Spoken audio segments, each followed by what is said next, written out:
नमस्कार दोस्तों, आज मैं आपको सुनाऊंगा इसका कर्जा कौन देगा। ये कहानी आपका दिल छू लेगी। बहुत पुराने समय की बात है। एक गांव में एक भले आदमी गंगाराम का देहांत हो गया था। तो जैसे उस आदमी के परिवार वाले उस अर्थी को शमशान ले जाने लगे, तभी अचानक एक मोटे ताजिर सेठ ने उस अर्थी का एक पांव पकड़ लिया और बोला कि मरने वाले इस गंगाराम से मैं 2 लाख रुपए कर्जा मांगता हूँ, इसलिए पहले मुझे मेरे पैसे दे दो, तभी मैं इसकी अर्थी को शमशान ले जाने दूंगा। अब तमाम लोग तमाशा देख रहे थे। तभी उनके तीनों बेटों ने कहा कि हम तुम्हारा कर्जा नहीं देंगे। पिताजी का कर्जा पिताजी जाने, और वैसे भी अब वो तो इस दुनिया में ही नहीं है। अगर तुम्हें इनकी अर्थी ले जानी है तो ले जाओ। ये सुनकर पूरा गांव गंगाराम के तीनों बेटों पर थू थू कर रहा था। अब गंगाराम के तीनों बेटे उस कर्जे को देने से पीछे हट गए। तभी गंगाराम के भाइयों ने भी कह दिया कि जब बेटे कर्जा नहीं दे सकते तो हम क्यों किसी का कर्जा भरें।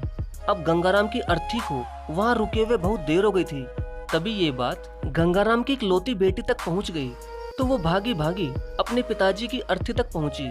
तभी उसने देखा कि उसके पिता की अर्थी का एक पांव किसी बड़े सेठ ने पकड़ रखा था। ये देखते ही उसने आंखों में आंसू लिए, अपना सारा जेवर और जितने भी पैसे उसके पास थे वो उसे दे दिए, और फिर उस सेठ के आगे हाथ जोड़ते हुए ये कहा कि सेठ, अगर ये सब जेवर बेचकर भी आपका कर्जा पूरा ना हो पाए तो मैं खुद आपका सारा कर्जा चुकाऊंगी, मगर इस समय मेरे पिताजी की अंतिम यात्रा को मत रोको। तभी उस सेठ ने गंगाराम की अर्थी का पांव किसी और को पकड़ाकर उसकी बेटी के पास आकर बोला कि मुझे माफ कर दो बेटी, दरअसल बात यह है कि मुझे गंगाराम से 2 लाख लेने नहीं बल्कि देने हैं। गंगाराम ने 3 साल पहले मेरी कुछ मजबूरी पड़ने पर अपनी एक जमीन बेचकर मुझे ये 2 लाख रुपए दिए थे, और वो तो इतना भला आदमी था कि मुझसे 1 रुपया भी ब्याज नहीं लिया। और आज जब मैं गंगाराम के रुपए लौटाने आया हूँ तो मुझे खबर मिली कि उनका तो देहांत हो गया। इसलिए मैं बड़ी सोच में पड़ गया था कि अब ये रुपए मैं किसको दूं।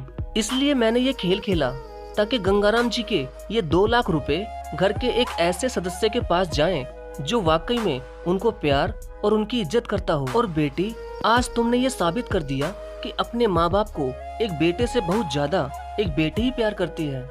इसलिए ये 2 लाख रुपए मैं तुम्हें सौंपता हूँ। काश तुम जैसी बेटी हर घर में हो जो अपने पिता की इतनी इज्जत करती है। ये सब देखकर गंगाराम के बेटे और भाई का सिर शर्म से नीचे झुक गया।